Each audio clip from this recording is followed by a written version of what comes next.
অলিম্পিকে ভারত ফুটবল খেলেছিল, এই লন্ডনেই খেলেছিল ৬৪ বছর আগে। খেলেছিলেন সেই টিমের জীবিত সদস্য আহমেদ খান। দেখলেন তাদের ৬৪ বছর আগের রণক্ষেত্র, মুখে হালকা হাসি, বোঝাই যাচ্ছিল ডাউন মেমোরি লেনে হারছেন, কারণ টিভির পর্দায় তখন তাদের অলিম্পিকে খেলে আসা ইনফোর্ড ফুটবল ক্লাবের মাঠ। আমার পেছনে যে স্টেডিয়ামটা দেখছেন সেটা হচ্ছে ক্রিকেলফিল্ড স্টেডিয়াম। এটা হচ্ছে ইলফোর্ড ফুটবল ক্লাবের নিজস্ব হোম গ্রাউন্ড। আজ থেকে ঠিক ৬৪ বছর আগে এই মাঠেই ভারতের ফুটবলের একটা ইতিহাস রচিত হয়েছিল। হ্যাঁ, ১৯৪৮ অলিম্পিকে ভারতের যে ম্যাচটার কথা বারবার বলা হয়, ভারতের ফুটবল ইতিহাসে বারবার উঠে আসে যে ম্যাচটার কথা, শৈলেন মান্নারা খেলেছিলেন ফ্রান্সের বিপক্ষে এবং প্রচণ্ড লড়ে শেষ অবধি শেষ মুহূর্তের গোলে ২-১ গোলে শৈলেন মান্নারা পরাজিত হন।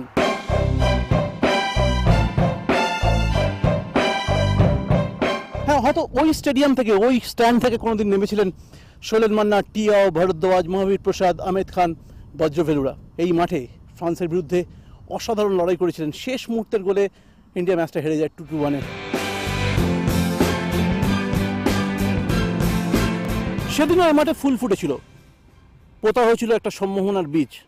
স্বাধীনতার পর প্রথম অলিম্পিক, ভারতের ফুটবলাররা খেলতে এলেন খালি পায়ে, এবং সেই অসাধারণ ফুটবল যা দেখে এখানকার ব্রিটিশরা, শোনা যায় যে ইংল্যান্ডের রানীও, তিনিও শৈলেন মান্নার পা ধরে দেখতে চেয়েছিলেন যে কি করে তারা খালি পায়ে ফুটবল খেলেন।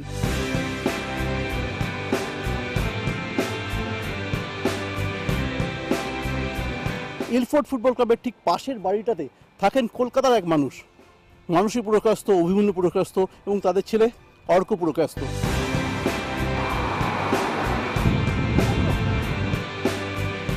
আমি জানতাম না ইন্ডিয়া তো ভালো খেলে, কিন্তু শুনেছি হলো 1950-তে ওয়ার্ল্ড কাপেও পেয়েছিল, তো খুশি। আর এরকম চাই আবার এরকম যদি হয় যেন।